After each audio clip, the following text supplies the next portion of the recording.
कहानी की शुरुआत जिया नाम की लड़की से शुरू होती है। जिया जवान थी, खूबसूरत थी और बहुत नटखट भी थी। जिया मॉडल बनना चाहती थी, इसलिए उसे अपनी तस्वीरें खिंचवाना बेहद पसंद था। जिया को जब भी समय मिलता तो वो खूब मस्ती करती, खूब हंसती। सबको यही लगता था कि जिया बेहद खुश मिजाज लड़की है, लेकिन सच बात तो ये थी कि वो सिर्फ देखने में खुश लगती थी, जबकि अंदर ही अंदर वो बेहद दुखी थी। असल में जब जिया छोटी थी तब उसका बाप उसकी माँ से बहुत झगड़ा करता था। कभी कभी तो बात मारपीट तक भी पहुंच जाती थी। जिया अपनी माँ से बेहद प्यार करती थी और उसकी माँ भी उसी के लिए जीती थी। लेकिन एक दिन अपने पति से तंग आकर उसने घर छोड़ने का फैसला कर लिया और जिया भरी आंखों से उसे देखती रही। जैसे तैसे कर वो बड़ी हो गई थी और उसे एक जगह नौकरी भी मिल गई थी। यहाँ सभी लोग उसे बहुत पसंद करते थे। एक दिन जिया से मिलने उसका लवर नेथन आता है। वो जिया को अपने साथ बाहर ले जाना चाहता था ताकि उसके साथ मजे कर सके। जिया अपने साथियों को बताकर नेथन के साथ चली गई। वो दोनों एक मेले में आ गए थे। यहाँ पहले वो दोनों खास कपड़े पहनते हैं और फिर अपनी तस्वीरें खिंचवाते हैं। जिया को यहाँ भी कोई फोटोग्राफर दिखता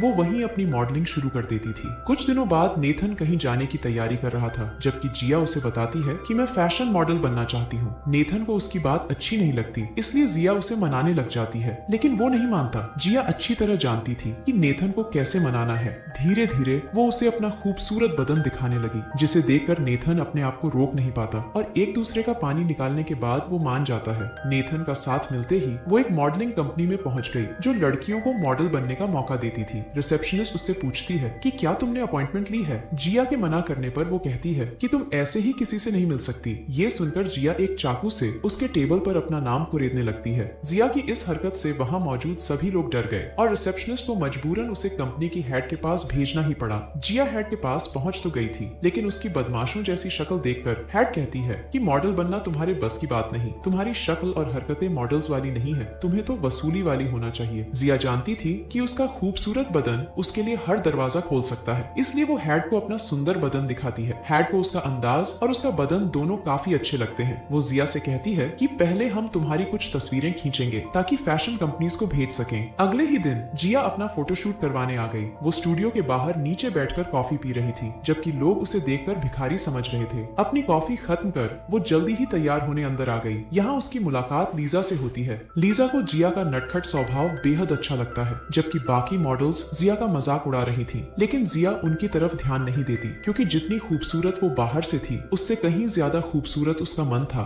जल्दी ही उनका फोटोशूट शुरू हो गया। फोटोग्राफर जैसे जैसे कह रहा था जिया वैसे ही करती जा रही थी। देखते ही देखते फोटोग्राफर के कहने पर जिया ने अपने सारे कपड़े उतार दिए। जिया पोज दे रही थी, जबकि उसे बिना कपड़ों के देखकर लीजा के बदन में आग लगने लगी थी। अब फोटोग्राफर के इशारे पर वो भी धीरे धीरे अपने कपड़े उतारने लगी। दोनों लड़कियां एक दूसरे को देखकर गर्म होने लगी, जिसके बाद वो एक दूसरे का पानी निकालने लग जाती है और यहीं से इन दोनों का रिश्ता शुरू हो जाता है। जिस तरह जिया ने अपना फोटोशूट करवाया था उससे वो कुछ ही दिनों में मशहूर हो गई। हर कोई उसके साथ काम करना चाहता था। जिया की इस कामयाबी में कंपनी की हेड मारिया का बहुत बड़ा हाथ था, इसलिए जिया उसके काफी करीब हो गई थी। मारिया जिया के लिए उसका सब कुछ बन गई थी। जिया मॉडल बनने की खुशी अपनी माँ के साथ भी साझी करती है, जिसे सुनकर वो भी बेहद खुश होती है। देखते ही देखते जिया बेहद मशहूर हो गई। काम के सिलसिले में वो देश विदेश में घूमने लगी थी। रोज पार्टियों में जाने लगी थी। वो यहाँ भी जाती, लीजा को अपने साथ ही रखती। नेथन उसे छोड़कर चला गया था, क्योंकि उसे जिया का बिना कपड़ों के मॉडलिंग करना पसंद नहीं था। एक दिन वो लीजा को अपनी माँ से मिलवाने लाती है। उसकी माँ को इनके रिश्ते से कोई एतराज नहीं था, क्योंकि जिया की खुशी में ही उसकी खुशी थी। जिया के कहने पर उसकी माँ कुछ दिनों के लिए उसके पास रहने आ गई थी। एक शाम जब जिया लीजा से मिलने उसके घर जाती है तो उसे लीजा किसी और के साथ नजर आती है। जिया के पूछने पर वो बताती है कि ये मेरा लवर है। लीजा को किसी और के साथ देखकर उसे बेहद बुरा लगता है और वो अपने घर आ जाती है। अगली सुबह जिया की माँ वापस जाने की तैयारी करने लगी, जबकि जिया उसे अपने पास रखना चाहती थी। वो उसे रोकने की बहुत कोशिश करती है, लेकिन कोई फायदा नहीं होता। अब ना ही जिया की जिंदगी में उसकी माँ थी और ना ही लीजा, जिस कारण वो बिल्कुल अकेली हो गई थी। अपना अकेलापन दूर करने के लिए उसने नशे का सहारा लेना शुरू कर दिया था। ऐसे ही एक दिन जिया का एक मशहूर फोटोग्राफर जॉन के साथ शूट था। शूट के बाद वो दोनों जिंदगी के बारे में बातें करने लगे। जिया का अकेलापन देखकर जॉन उसे समझाने लगा कि जिंदगी ऐसी ही है, लेकिन तुम्हारे अंदर हुनर की कोई कमी नहीं। तुम इसका इस्तेमाल कर सब कुछ हासिल कर सकती हो। अगर तुम अपने काम को मन लगाकर करोगी तो तुम्हें जरा भी अकेलापन महसूस नहीं होगा। जॉन उसे एक पिता की तरह समझा रहा था और जिया बेटी की तरह उसे सुन रही थी। उसकी बात मानकर जिया ने और भी लगन से काम करना शुरू कर दिया, जिसके बाद वो बेहद मशहूर हो गई।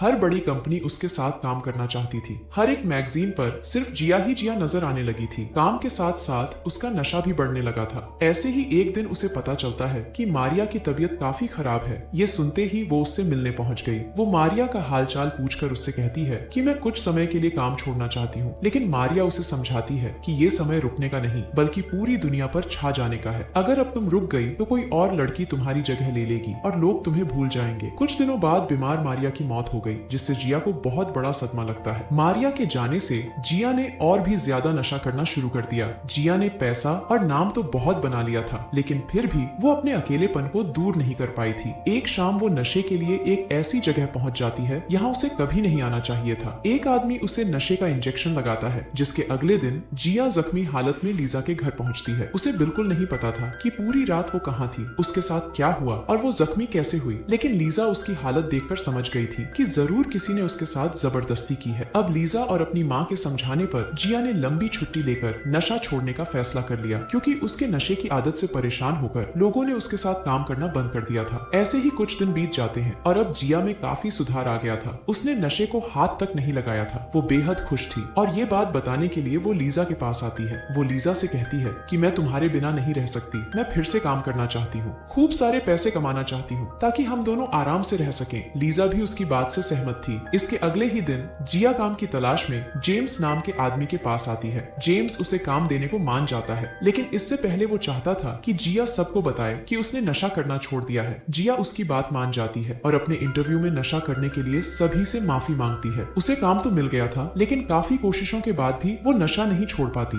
इसलिए उसे काम से निकाल दिया जाता है। रात को जब वो लीजा के पास आती है तो उसे नशे में देखकर लीजा जिया को नशा और उसमें से किसी एक को चुनने को कहती है। जिया ने लीजा को छोड़ नशा चुन लिया, जिस कारण लीजा ने उसे छोड़ने का फैसला कर लिया। धीरे धीरे नशे के चक्कर में जिया के सारे पैसे खत्म हो गए। ऐसे ही एक दिन नेथन उससे मिलने आता है, लेकिन जब वो उसके घर आया तो जिया कुछ ढूंढने में बिजी थी। असल में वो नशा खरीदने के लिए कुछ पैसे ढूंढ रही थी। नशे ने उसे इतना पागल कर दिया था कि उसे पता ही नहीं चलता कि नेथन उससे मिलने आया है। जब उसे कहीं भी पैसे नहीं मिलते तो वो नेथन से पैसे मांगती है, लेकिन वो मना कर देता है। अब जिया उससे कहने लगी, तुम जैसे चाहो वैसे मेरी गुफा में धमाके कर सकते हो, बस बदले में मुझे कुछ पैसे दे दो। जिया के बार बार कहने पर जब वो पैसे नहीं देता तो जिया उस पर चाकू से हमला कर देती है। जिया के हमले से नेथन का हाथ जख्मी हो गया था। उसकी हालत देखकर नेथन बेहद दुखी होता है और वो उसका इलाज करवाने का फैसला करता है। शुरू में तो जिया को काफी तकलीफ होती है, लेकिन धीरे धीरे वो ठीक होने लगी। वो मॉडलिंग छोड़कर कपड़ों की दुकान पर काम करने लगी थी। ऐसे ही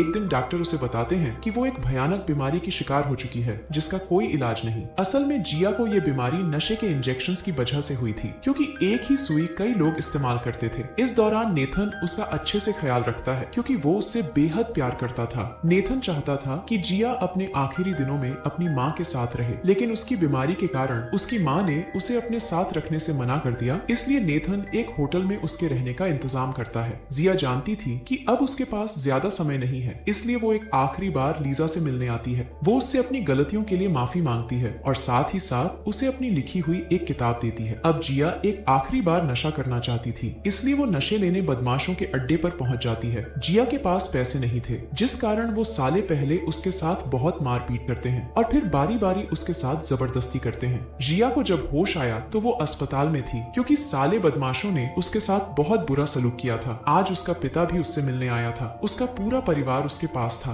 धीरे धीरे बीमारी के कारण जिया की हालत बिगड़ती गई और एक दिन जिया सबको छोड़कर चली गई। दोस्तों, हमारी आज की कहानी बिल्कुल सच्ची है। अमेरिका में रहने वाली जिया ने छोटी सी उम्र में ही बहुत कुछ हासिल कर लिया था। मॉडलिंग की दुनिया में उसका बहुत बड़ा नाम था, लेकिन नशे के कारण वो 26 साल की उम्र में ही हमें छोड़कर चली गई। उसके बाद उस पर किताब भी छपी और फिल्में भी बनी। इसी के साथ इस कहानी का यही अंत हो जाता है।